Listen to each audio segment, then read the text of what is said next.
Pernah nggak kamu perhatikan? Ada ayam yang begitu ada gerakan sedikit saja, langsung bereaksi. Tubuhnya seperti pegas, ringan, cepat, sulit ditebak arahnya.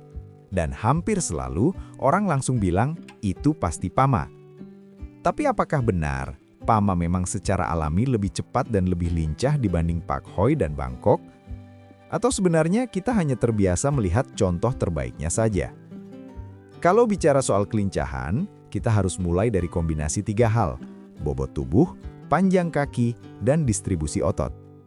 Pama sering dikenal memiliki tubuh yang relatif lebih ramping. Tulangnya tidak setebal Bangkok, dan proporsi badannya cenderung lebih ringan.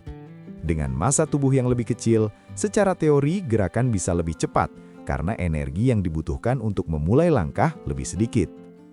Selain itu, banyak Pama memiliki kaki yang proporsional dengan badan yang tidak terlalu berat. Ini membuat perubahan arah terasa lebih gesit.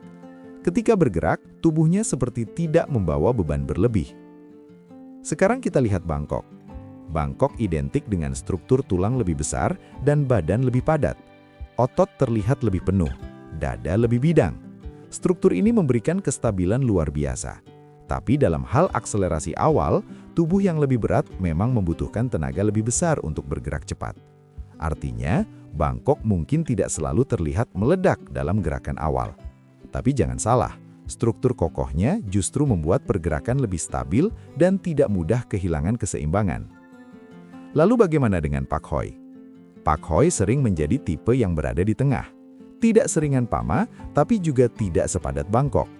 Banyak Pak Hoi memiliki kombinasi rangka cukup kuat dengan bobot yang masih tergolong ringan.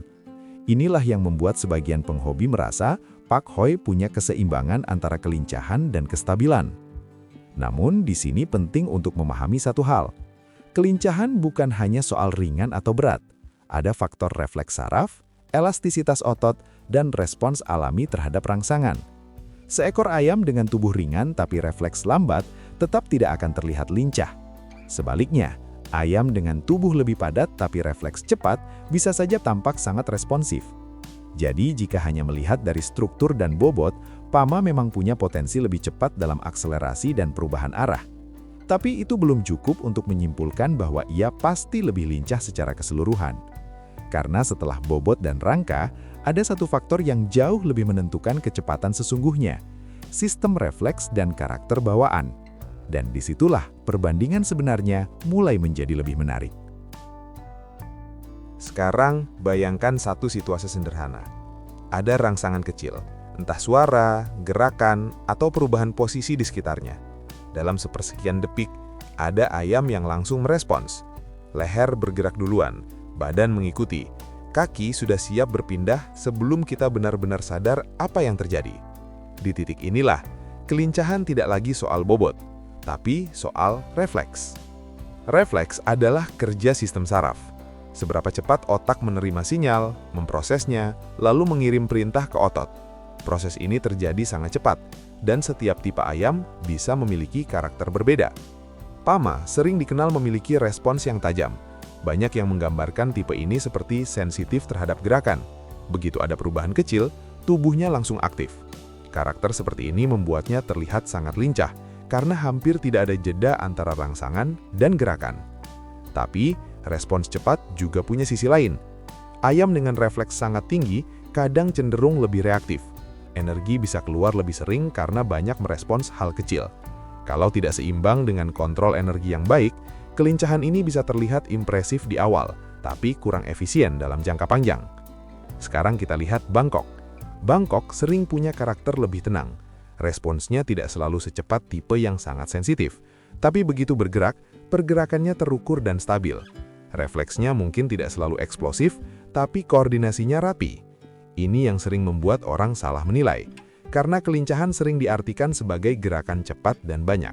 Padahal ada juga kelincahan dalam bentuk presisi. Tidak banyak gerak, tapi sekali bergerak tepat sasaran dan seimbang. Lalu bagaimana dengan Pak Hoi? Pak Hoi sering menunjukkan kombinasi unik. Banyak yang memiliki respons cepat, tapi dengan kontrol tubuh yang cukup stabil. Tidak terlalu meledak-ledak, tapi juga tidak terlalu lambat. Disinilah keseimbangan sering terlihat. Namun, kita tidak bisa menggeneralisasi semua individu dalam satu tipe. karena refleks sangat dipengaruhi oleh garis keturunan dan juga pembiasaan sejak kecil. Ayam yang dibesarkan di lingkungan aktif biasanya memiliki respons lebih tajam dibanding yang jarang terpapar rangsangan. Selain sistem saraf, ada faktor elastisitas otot. Otot yang elastis bekerja seperti pegas. Semakin baik elastisitasnya, semakin cepat kontraksi dan relaksasi terjadi. Inilah yang membuat gerakan terlihat ringan dan tidak kaku. Tipe dengan otot elastis tinggi biasanya terlihat hidup dalam setiap langkahnya. PAMA sering diasosiasikan dengan karakter otot seperti ini, tapi bukan berarti Pak Hoi dan Bangkok tidak bisa memilikinya. Lagi-lagi, kualitas breeding dan perawatan sangat menentukan. Jadi kalau kita mulai menggabungkan bobot tubuh dengan sistem refleks dan elastisitas otot, gambaran mulai lebih jelas. PAMA mungkin unggul dalam respons awal dan perubahan arah cepat. Bangkok mungkin unggul dalam kestabilan dan kontrol gerak. Pak Hoi bisa berada di tengah dengan kombinasi responsif dan seimbang. Tapi apakah itu cukup untuk menyimpulkan siapa yang paling lincah? Belum, karena masih ada satu faktor penting yang sering diabaikan, yaitu distribusi bobot dan pusat gravitasi tubuh. Dan justru disitulah kita bisa melihat kenapa ada ayam yang terlihat ringan tapi kurang stabil, dan ada yang terlihat padat tapi tetap gesit. Di lanjutan berikutnya, kita akan bongkar bagaimana pusat gravitasi dan struktur kaki mempengaruhi kelincahan secara nyata. Sekarang kita masuk ke aspek yang jarang benar-benar dibahas, padahal sangat menentukan, pusat gravitasi dan distribusi bobot tubuh. Kelincahan bukan cuma soal ringan atau cepat bereaksi, tapi soal bagaimana tubuh menjaga keseimbangan saat bergerak, berputar, berhenti mendadak, lalu bergerak lagi. Disinilah pusat gravitasi memainkan peran besar. Ayam dengan pusat gravitasi yang seimbang, tidak terlalu condong ke depan atau ke belakang, akan lebih mudah mengubah arah tanpa kehilangan stabilitas. Gerakannya terlihat ringan bukan karena masanya kecil semata, tapi karena bobotnya tersebar proporsional. PAMA sering terlihat lincah karena banyak yang memiliki distribusi bobot cukup merata, dengan tubuh relatif ramping. Ketika bergerak, tidak ada bagian tubuh yang terasa menarik terlalu berat ke satu sisi. Perubahan arah bisa dilakukan dengan cepat karena tubuh tidak perlu mengoreksi keseimbangan terlalu lama. Namun tidak semua PAMA otomatis seperti itu. Jika struktur dada terlalu ringan sementara bagian belakang kurang kuat, keseimbangan bisa terganggu. Gerakan memang cepat, tapi kurang stabil. Bangkok biasanya memiliki dada bidang dan rangka depan kuat. Ini membuat pusat gravitasi cenderung lebih stabil. Tubuh terasa tertancap dengan kokoh. Dalam perubahan arah yang tidak terlalu ekstrim, tipe ini bisa sangat solid, tidak mudah oleng.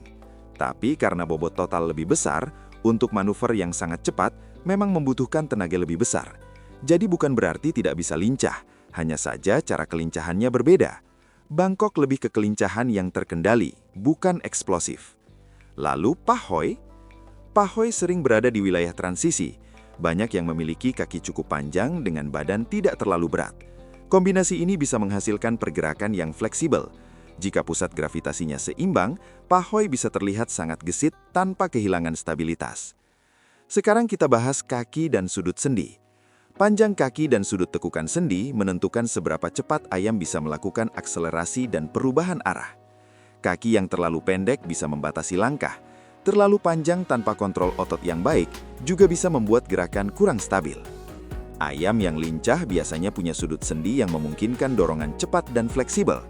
Otot paha dan betis bekerja seperti pegas, menyerap tekanan, lalu melepaskannya kembali dalam bentuk gerakan cepat. Disinilah banyak orang terkecoh. Mereka melihat ayam yang bergerak banyak dan cepat, lalu menyimpulkan paling lincah. Padahal kadang gerakan itu hanya banyak, bukan efisien. Kelincahan sejati terlihat dari seberapa cepat tubuh bergerak tanpa kehilangan keseimbangan dan tanpa gerakan sia-sia. Kalau kita rangkum sampai titik ini, PAMA sering unggul di akselerasi awal dan perubahan arah cepat. Bangkok unggul di kestabilan dan kontrol tubuh saat bergerak. Pak Hoi bisa menjadi kombinasi keduanya, tergantung struktur individunya. Tapi masih ada satu pertanyaan penting. Apakah kelincahan murni ditentukan oleh genetik, atau bisa dibentuk oleh lingkungan dan pola pembiasaan sejak kecil? Karena ada kasus di mana tipe yang secara struktur tidak terlalu ringan, justru terlihat sangat gesit setelah dirawat dengan pola latihan dan manajemen yang tepat. Di bagian terakhir nanti, kita akan simpulkan semuanya. Kita akan lihat apakah benar PAMA secara konsisten lebih cepat dan lincah, Atau sebenarnya semua kembali pada kualitas individu dan cara membentuk potensinya? Sekarang kita sampai pada bagian paling penting. Setelah membahas bobot tubuh, refleks, pusat gravitasi, dan struktur kaki, kita bisa mulai melihat gambaran yang lebih utuh. Pertanyaannya kembali lagi, apakah benar PAMA lebih cepat dan lebih lincah dibanding Pak Hoi dan Bangkok? Kalau berbicara potensi bawaan, memang banyak PAMA memiliki kombinasi tubuh ringan, respons cepat, dan elastisitas otot yang mendukung akselerasi. Secara alami, tipe seperti ini memang cenderung terlihat gesit. Perubahan arah cepat, reaksi spontan, gerakan terasa ringan. Tapi potensi bukan berarti jaminan, karena kelincahan bukan hanya soal genetik, melainkan juga soal pembentukan. Ayam yang sejak kecil terbiasa dengan lingkungan aktif, ruang gerak cukup, dan manajemen yang baik, biasanya akan memiliki koordinasi tubuh lebih matang. Otot berkembang lebih fungsional, bukan sekedar besar. Bangkok yang dikenal lebih padat pun bisa terlihat sangat gesit jika distribusi bobotnya seimbang dan tidak berlebihan. Banyak individu Bangkok dengan struktur proporsional yang ternyata memiliki respons dan manuver yang sangat baik. Jadi anggapan bahwa tubuh lebih besar pasti lebih lambat tidak selalu benar. Begitu juga dengan Pak Hoi. Karena berada di tengah antara ringan dan kokoh, tipe ini sering menunjukkan fleksibilitas tinggi. Dalam kondisi genetik yang baik, Pak Hoi bisa memiliki kelincahan mendekati PAMA dengan kestabilan mendekati Bangkok. Itulah mengapa kadang hasilnya sangat tergantung pada kualitas garis keturunan. Yang sering dilupakan adalah faktor bobot ideal. Tubuh ringan memang mendukung kecepatan, tapi jika terlalu ringan tanpa otot yang cukup, stabilitas bisa kurang. Sebaliknya, tubuh padat bisa kuat dan stabil, tapi jika bobot berlebih, akselerasi akan terhambat. Kelincahan terbaik biasanya muncul pada titik keseimbangan. Tidak terlalu berat, tidak terlalu ringan, otot elastis, refleks tajam, pusat gravitasi stabil, dan distribusi bobot merata. Jadi kalau kita simpulkan secara objektif, PAMA punya potensi alami untuk terlihat paling cepat dan responsif. Bangkok punya stabilitas yang membuat gerakannya terkontrol dan presisi. Pak Hoi bisa menjadi kombinasi keduanya tergantung kualitas individunya.